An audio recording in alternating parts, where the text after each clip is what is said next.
Bilang isang pastor, hindi madali ang maglingkod at mag-alaga sa mga tupa. Sa bawat araw, dala ng isang pastor ang bigat at ng mga responsibilidad. Ang mga problema ng miyembro, ang pangangailangan ng simbahan, at ang pag-asa na maging ilaw sa madilim na mundo. Ngunit sa likod ng lahat ng ito, may mga sandaling puno ng saya at pagmamahalan na pagbibigay ng lakas at inspirasyon. Sa hapong ito, ating susubukan na ipakita kung gaano kahalaga ang bawat maliit na bagay na nagsimula mismo sa puso at kung paano makapagbigay ng ngiti at saya sa ating pastor. Halina't samahan niyo kami sa isang kwento ng pagmamahal at suporta. Isang araw,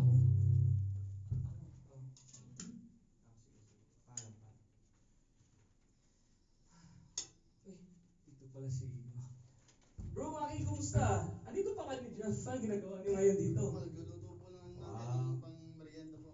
Mukhang masarap yan ah. Sige, pagpatuloy niyo muna dyan na. May gagawin muna ako sa labas. Nakita ko kasi kanina na nandun yung mga kapatiran natin. So, i-ano ko muna sila ha. I-entertain ko muna. Galingan niyo, alam kong masarap yan ha. Sige, God bless bro, God bless.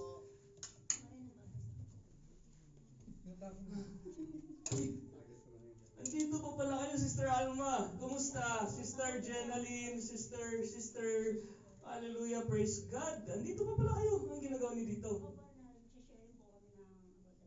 Wow, glory to God. Ipagpatuloy niyo lang dyan. Sige, dito muna ako po. Tuloy-tuloy lang kayo dyan habang nakikinig ako para may magkaroon din tayo ng input sa mga isa. Sa pagdating ng mag-asawang Kuya Noriel at Ate Janet, may dalang sorpresa para sa kanilang pastor.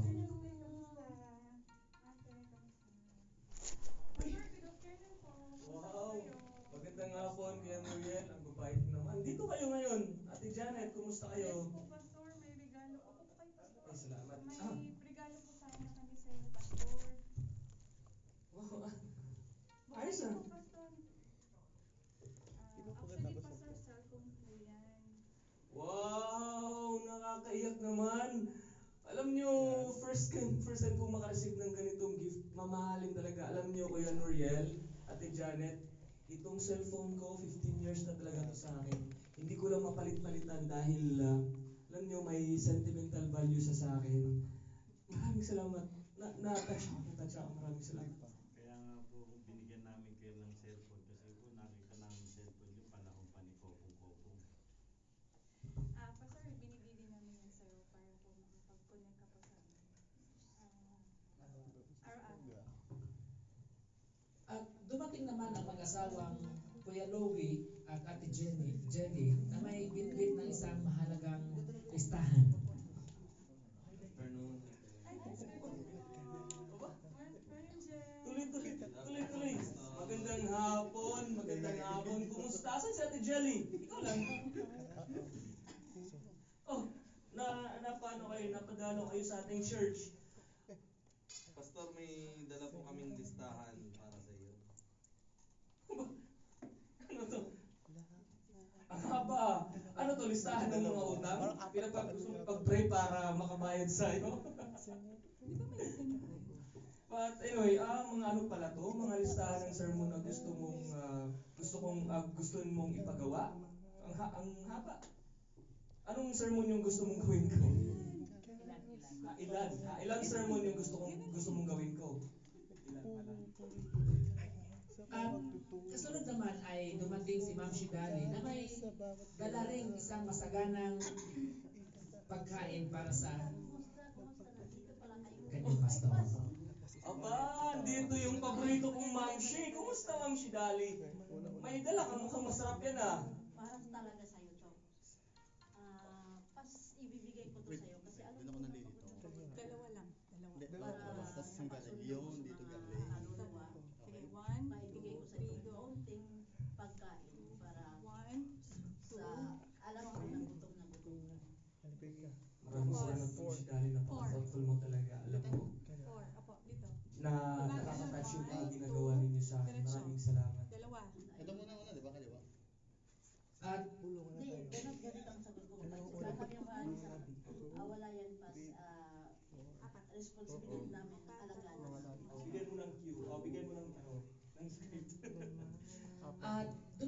si Ate Jolie at ipinakita rin ni Ate Jolie ang kanyang pag-aalaga sa paghahandog ng isang mahalagang bagay.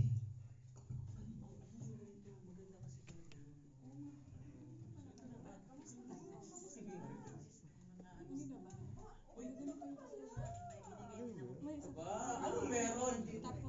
Ate Julie, anong meron? Nandito ka din. Magandang hapon. Upo. Dalawang beses na Yung masarap eh. Aba, glory to God. Maraming salamat sa pagtanong. Ikaw, kumusta? Praise God. Amen. Basta dalawang beses yung gagawin. Aba, Tapos mga labi ulit. Mga labi. Ano na? Tapos na mga labi. Tapos ang mga labi, first part Ano na. ang kasunod na lyrics? Mga bagyo darating po sa buhay niyo po. Pananggalang. ang ganda nito. Alam mo, Ate Julie, saktong-sakto. Kasi, alam mo, every Sunday, pagkatapos ng gawain natin, nagkakaroon tayo ng crusade. Alam mo, dito lang malapit sa may market, sa may wet market, glory to God, magagamit natin ito para pang-shade sa ministry na gagawin natin. Maraming salamat. Upo ka po muna. Upo ka.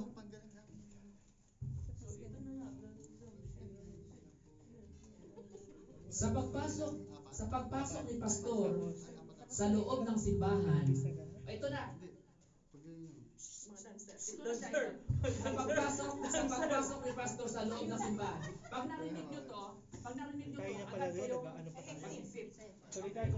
Sa pagpasok ni pastor sa loob ng simbahan, agad niyang masasaksihan ang nakakaaliw na eksena. Ang kanyang mga membro ng kongregasyon ay nagsimulang sumayaw sa ritmo ng musika. Sa bawat hakbang ng kanyang ginagawa patungo sa loob ng iglesia, tila ba't ang kanyang puso ay napupuno ng kagalakan sa pagkakaisa at sa diwa ng pagmamahal na bumabalot sa kanilang sayaw. Tungkol pa man mo, play.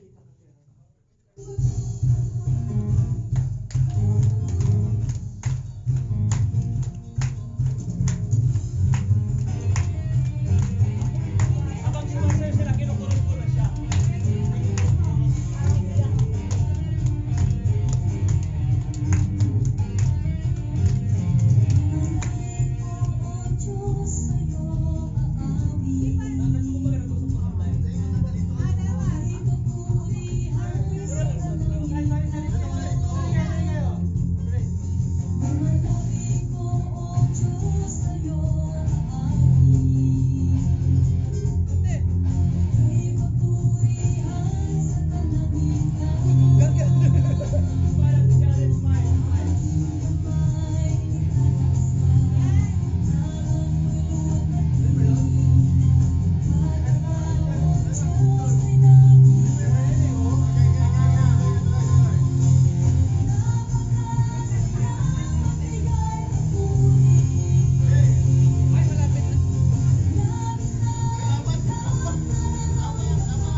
Sa pagpasok, kaya ang gagawin mo, di ba? Sa pagpasok sa loob, sa pagpasok ni pastor sa loob, gaganyanin mo yung kurtina. Yung mga nasa likod kayo, kuya, huwag kayo dyan sa likod. Kunwari, ikaw kami makulakpak, kayo kung mag-a-adjust ha.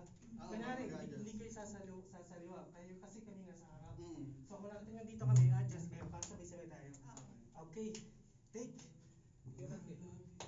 Sa pagpasok, ha? Sige, go. Sa pagpasok ni pastor sa loob ng simbahan, agad niyang masasaksihan ang nakakaaliw na eksena ng kanyang mga membro ng kongregasyon ay nagsimulang sumayaw sa ritmo ng musika. Sa bawat hakbang na kanyang ginagawa patungo sa loob ng iglesia, tila bang ang kanyang puso ay napupuno ng kagalakan sa pagkakaisa at sa diwa ng pagmamahal na bumabalot sa kanilang sayaw.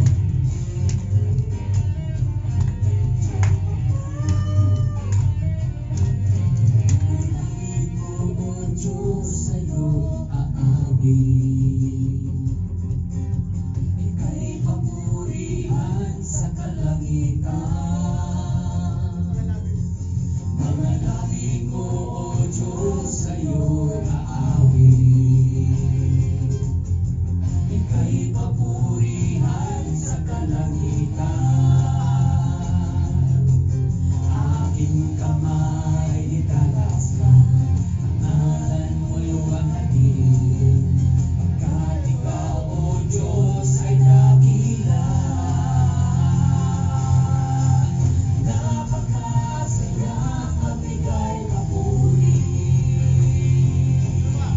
Sa labis na galak na nararamdaman, pupurihin ka sa bawat tutugan. Pupurihin ka sa bawat kailan.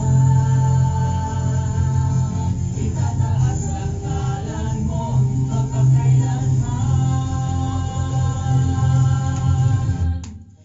Isang bata, pagkatapos ng sayaw, isang bata puno ng pag-asa ay lumapit sa pastor.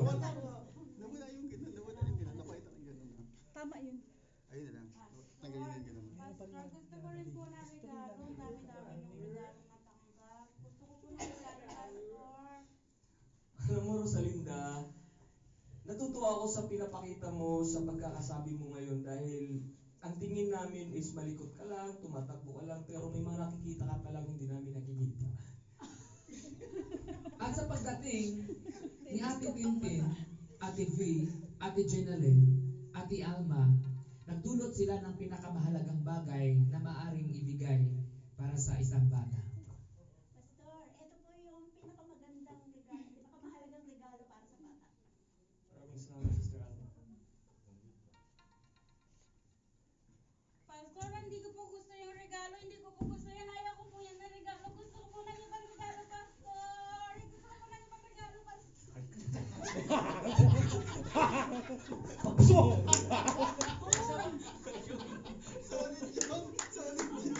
Sa pag-alay ng Biblia, ipinamahagi ng pastor ang kahalagahan ng pananampalataya at pagmamahal sa Diyos.